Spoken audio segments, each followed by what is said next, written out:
नमस्कार दोस्तों, आज हम आपको एक ऐसी रहस्यमयी यात्रा पर ले चलेंगे जिसके बारे में हर इंसान जानना चाहता है, लेकिन बहुत कम लोग इसका सही उत्तर जानते हैं।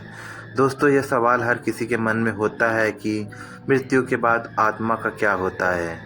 क्या सब कुछ समाप्त हो जाता है या फिर कोई नई शुरुआत होती है?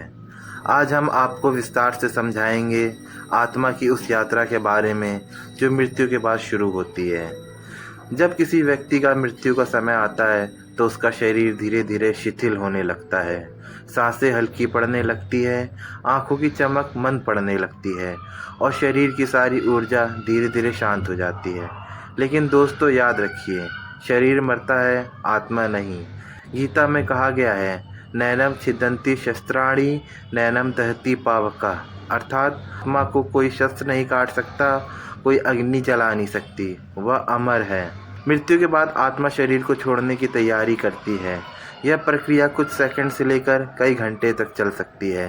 अच्छे कर्म करने वालों की आत्मा सिर के ऊपर से बाहर निकलती है। मध्यम कर्म करने वालों की आत्मा आँख, नाक या कान से बाहर जाती है और जिन्होंने जीवन में अधिक पाप किए हों उनकी आत्मा पैरों या निचले अंगों से बाहर निकलती है। जब आत्मा बाहर निकलती है तो सबसे पहले वह अपने ही शरीर को देखती है, अपने परिवार को रोते बिलखते देखती है, लेकिन चाहकर भी उनसे संवाद नहीं कर पाती। उस समय आत्मा को लगता है जैसे वह नींद से अचानक जाग गई हो। सब कुछ देख सकती है, सब कुछ सुन सकती है, लेकिन किसी को छू नहीं सकती।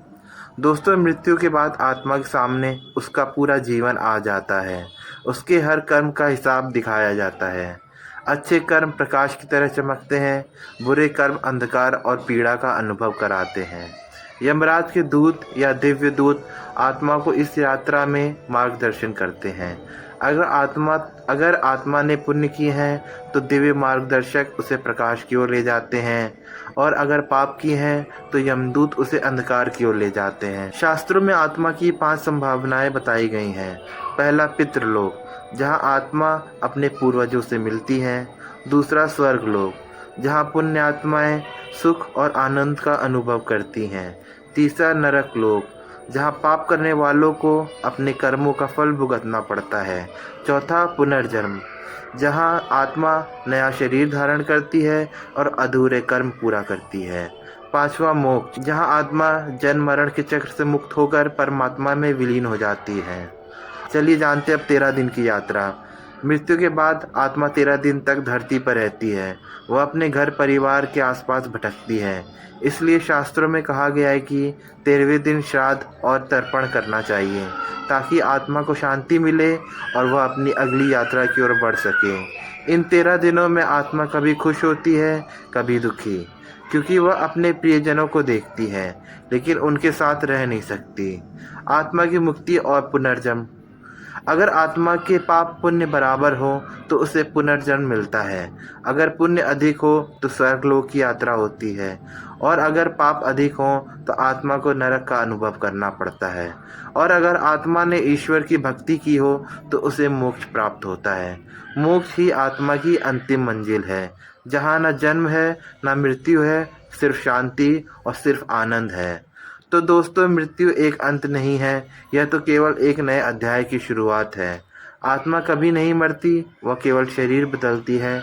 इसलिए हमें अपने जीवन में सत्कर्म करने चाहिए, दया, प्रेम और भक्ति का मार्ग अपनाना चाहिए, ताकि जब हमारा समय आए तो हमारी आत्मा भी शांति और प्रकाश की ओर जा सके।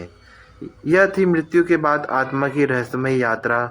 दोस्तों, अगर यह ज्ञान आपको अच्छा लगा हो तो इसे अपने जीवन में उतारिए और हमेशा याद रखिए, आत्मा अमर है। अगर आपको मेरी वीडियो पसंद आई है तो वीडियो को लाइक करें, चैनल को सब्सक्राइब करें और वीडियो को अपने दोस्तों में ज़रूर शेयर करें।